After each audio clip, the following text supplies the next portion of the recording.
This week, the hashtag #MeToo proliferated on social media as millions of women shared their stories of surviving sexual assault and harassment amid the allegations against disgraced movie mogul Harvey Weinstein. Weinstein denies the assault claims against him. But the #MeToo movement began more than a decade ago when activist and then camp counselor Tarana Burke listened as one of her campers said she was being abused at home. Burke says at the time she, quote, couldn't even bring myself to whisper "Me Too." Now, the movement she launched to help women and girls of color who survived sexual abuse is also raising awareness about the ubiquity of the problem. Survivors are often quite young, often are members of marginalized communities, and we usually don't hear their names and wouldn't recognize their faces. Now, in the wake of Weinstein, women whose names and faces we all recognize are speaking up. And yesterday, Academy Award-winning actress Lupita Nyong'o added her voice, sharing her own disturbing encounters with Weinstein. And we were reminded of the more than 100 women, including members of the national and Olympic gymnastics teams, who have accused gymnastics doctor Larry Nassar of sexual abuse, when gold medal gymnast Michaela Maroney tweeted a Me Too post of her own, alleging that Dr. Nassar molested her for years. And joining me now, business and political marketing consultant Tara Dowdell, Salamishah Tillet, co-founder of the anti-violence organization A Long Walk Home, MSNBC political contributor Jason Johnson, Republican strategist Sarah Rumpf, and senior advisor at MoveOn.org, Karine Jean-Pierre. Thank you all.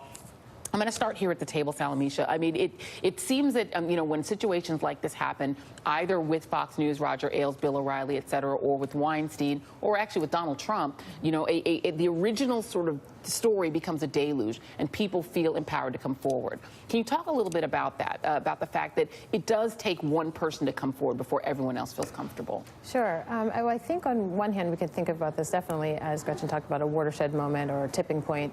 But what we see is that it requires almost an avalanche, or you call it a deluge, of women coming forward. We actually don't believe one woman's testimony or two women's testimony. It takes both fearless reporting as well as a community of women saying that this has happened to them over and over again. So that's the good side. Yeah. The flip side, though, is that there are a number of men like Quentin Tarantino, Colin Firth, Matt Damon have all expressed sympathy with these women. But the other side of that is that they actually benefited from their own silence. And so for the structure to change, as opposed to just having this moment in which we believe these women's stories, for it to prevent this means that we actually have to imagine or understand how male complicity not only hurts these women and maintains their suffering in silence, but also gives men wonderful opportunities to succeed in an industry that's male-dominated. So there's two sides to this. Until that changes, till equal pay and equal opportunity is the law of Hollywood and really the law of the land, we're going to see more and more of this happening. And it's going to require such numbers of women to come forward, as opposed to just you or me or all of us one at a time coming forward and people believing us. And I think that is what's sort of shameful, really, Tara, when you think about, whether it was Bill Cosby, it took, 52 women before people would believe anyone. With Donald Trump, you've had at least 15 accusers come forward. He got elected president of the United States after bragging about sexually assaulting women and walking in on naked teenage girls. Bill O'Reilly, there was that loofah tape that came out years before he settled with Andrea Macris. He still stayed in the anchor chair. Is there something about our society that rewards abusive men until there's a critical mass of women, and then we decide, okay, maybe we'll believe them? Yes, because people still believe that Bill Cosby is innocent. There's still people who will actively and aggressively attack you for criticizing Bill Cosby. There's still millions of Americans that believe that Donald Trump is innocent, despite him saying it himself on a tape that we all heard as a nation. So there is something wrong, and there's something sick in our culture, in our society, that enables this behavior. And one of the things that's most disturbing is there are a lot of people right now trying to make this specifically about Harvey Weinstein. Sure. This is not just about Harvey Weinstein. There are tons of Harvey Weinsteins in every industry in this country. Yep. Donald Trump is a Harvey Weinstein. We have a Harvey Weinstein in the highest office of the land. Yeah, and absolutely. so we have to be careful that we don't let this become about one man in one situation. We have to recognize this as a systemic issue that it is. No, absolutely. We've had the head of Amazon Studios, Roy Price, had to resign because of allegations. We've had the editorial director at Vox.com have to resign because of these allegations. This USA Gymnastics story, and I'm going to go to Jason after on this. Let me read you the statement from USA Gymnastics, which is the governing body, about Michaela Maroney's allegations. I should read it. It says, USA Gymnastics admires the courage of those like Michaela Maroney who have come forward to share their personal experiences with sexual abuse. Because of their strength in coming forward, predators can be held accountable for their actions. We, like so many others, are outraged and disgusted by the conduct of which Larry Nassar is accused. We're sorry that any of the athletes have been harmed during her gymnastics career. He's expected to take a plea on child porn charges, by the way, this Dr. Nassar. And the details of it, he's in jail waiting 2 trials on state charges alleging that he molested former patients and a family friend.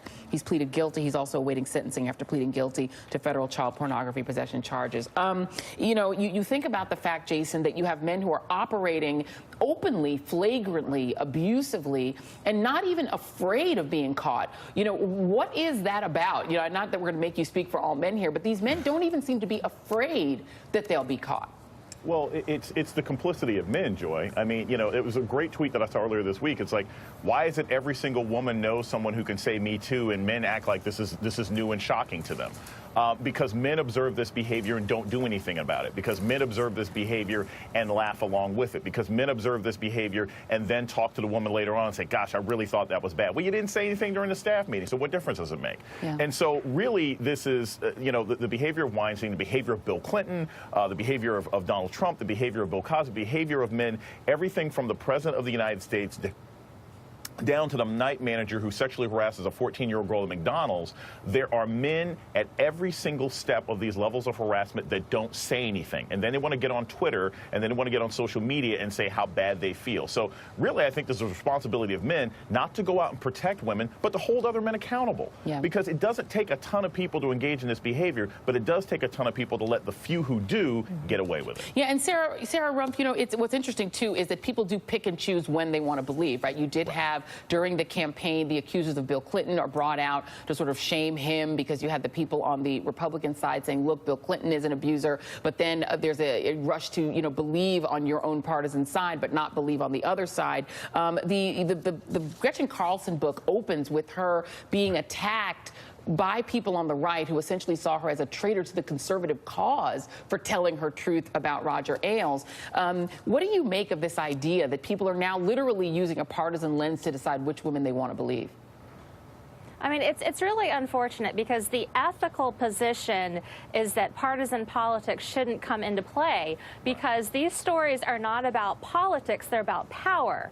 They happen when the abuser is in a position of power and he's able to make his victim feel like she doesn't have power and she's alone. And so people talk about social media and its drawbacks all the time, but this is one of those things where, like the issues with bullying, the more people that are coming forward, this is sending a message, especially to young girls, that if you're in this situation, you're not alone, you're not the only one that it's happening to. I mean, on a less scandalous kind of level, I've been in a situation with campaigns and groups before where they were slow to pay, and you don't want to be difficult. You don't want to be that one that causes problems. So you keep it quiet and you hope you can resolve it, because you can't file a lawsuit. You don't want to be the troublemaker. And it's the same thing with these women in these sexual harassment and abuse situations. They're very scared about being labeled a troublemaker and difficult to work with. Yeah. But the more people that are coming forward, it makes it easier, and it makes it more likely that somebody will have the courage to find some help and get some good advice and find a path forward. And Karine, you know, the other thing that we've seen is just a little creep of respectability politics coming in. And, you know, there have been a couple. Mayim Bialik apologized for what she wrote in an op-ed, essentially saying that modest dress and, you know, the way that you carry yourself, you know, would prevent these things from happening. You know, there are women who are saying, well, you know, and the Cosby accusers, we're picking and choosing which one we think might have had a scandalous background. We don't believe that woman in particular because of who she is. You know, talk a little bit about that and what responsibility we have to, like, negate the respectability politics and whether we believe these women. No, yes, Joy. I mean, look, it's incredibly problematic. As someone who's raising a young girl, that is the wrong message to be sending to any young women as they're growing up. It is not their fault at all, and that the responsibility and the onus is on the man. We also have to make sure that men are held accountable. I think the interesting thing that we're seeing right now with the Harvey Weinstein story is that there are tangible results for what he's done, which we don't normally see.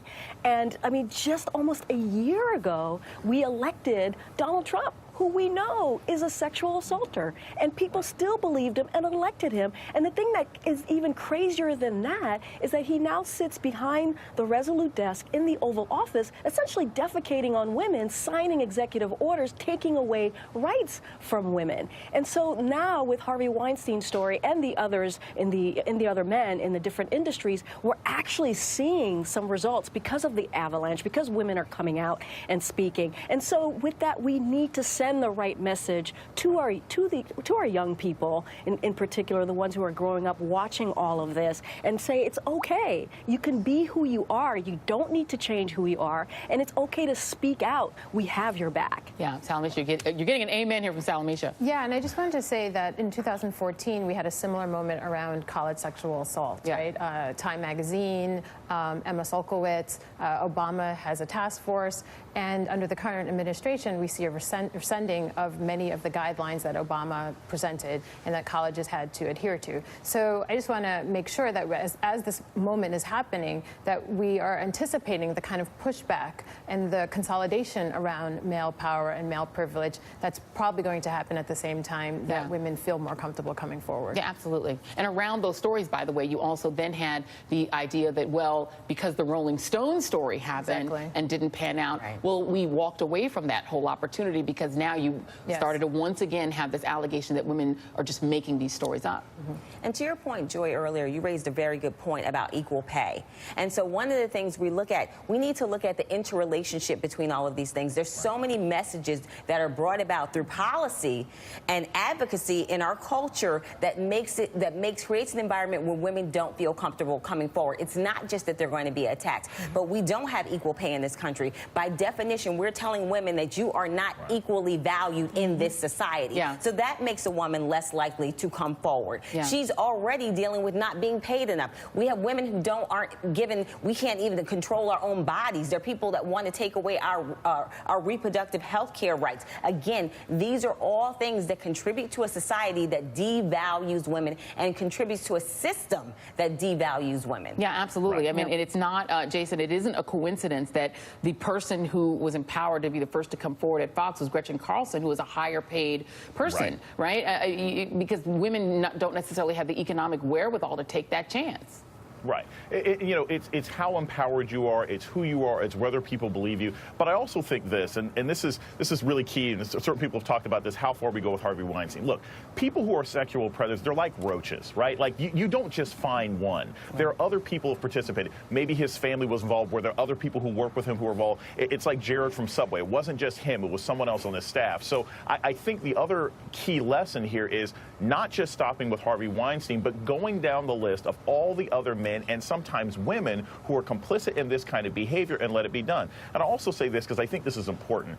Above and beyond the abuse of women, we also have to look at these larger questions about the abuse of young people in general. When I think of not only the gymnast, but Corey Feldman coming out again saying, hey, I've been talking about this for 30 years. You know, there's an entire culture here that says women and children's voices are not to be heard if they're being sexually abused. And I hope that's a part of the future narrative once we get past Harvey Weinstein himself. Yeah, and I hate to come back to it, but Sarah, we're in a week where we just had the Chief of Staff to the President of the United States saying, why can't we just go back to the time when women were held sacred, sort of pining for the 1950s when women couldn't even open up a bank account? You have this sort of dual message that's coming out of the very top, out of the White House, that devalues women on the one hand and then tries to go back to this sort of 1950s conception that really was only applied to white women anyway. You know, what messages are we getting from the top, culturally, from the White House?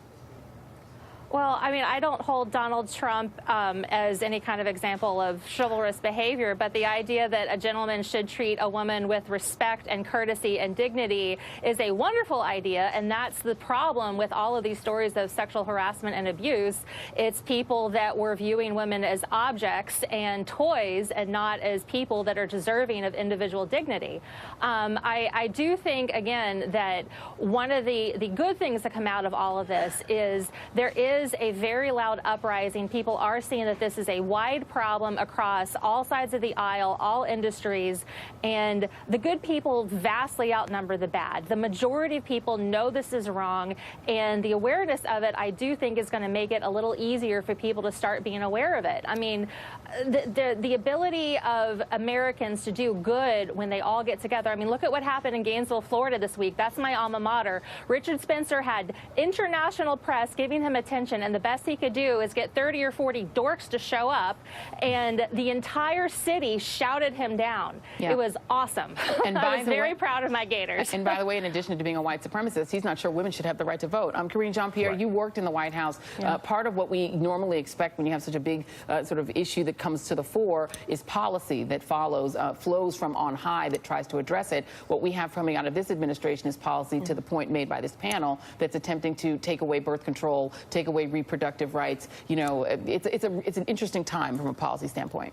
It really is, and also make sure that there is no equal pay for women. I mean, that's coming straight out of the White House and the Oval Office. I was thinking about this just now. It brings me back to almost a year ago. There is a systemic problem that we're having here, which is in 2016 we had the opportunity to elect the first woman president, and what I remember hearing in focus groups was that, and from women and men, that this country could not be run by a woman. A woman could not be president, and so there is a problem that we have that women aren't seen as a figure that could hold the higher office by many folks here in this country. You know, Tara, I heard that from women, even in 2008, that from women saying a woman shouldn't be president.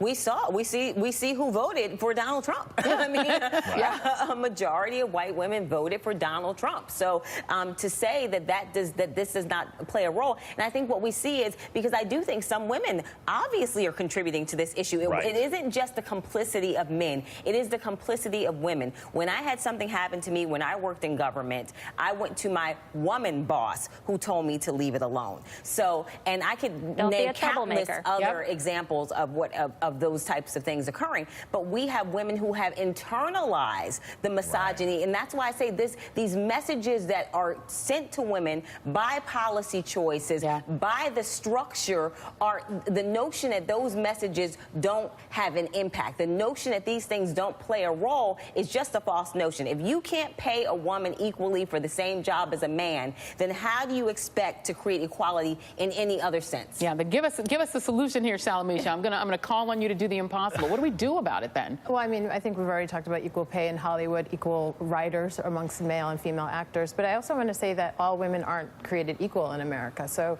it was really important for Lupita Nyong'o to come forward and share her story, because there were these stories going around that, you know, this is about casting and Weinstein's own racial hierarchies amongst women. But I thought that there were women of color, and particularly black women, that he had sexually harassed. And so we see not just mixed messages from the White House in terms of going back to an earlier era, but what's going on right now with Kelly and Congressman Wilson. We should trust black women's stories with evidence, but also just the inclination to smear them so equally, I think, or so quickly, I think, is part of the problem as well. So, well, in addition to the hashtag #MeToo, the hashtag I Believe Frederica trended this week pretty heavily too. So I think that's a step in the right direction. Tara Dowdell, Salamishah Tillet, Jason Johnson, Sarah Rumpf, Karine Jean-Pierre. Wow, what a great panel. We're going to have to reassemble this panel Voltron in the future. Up next.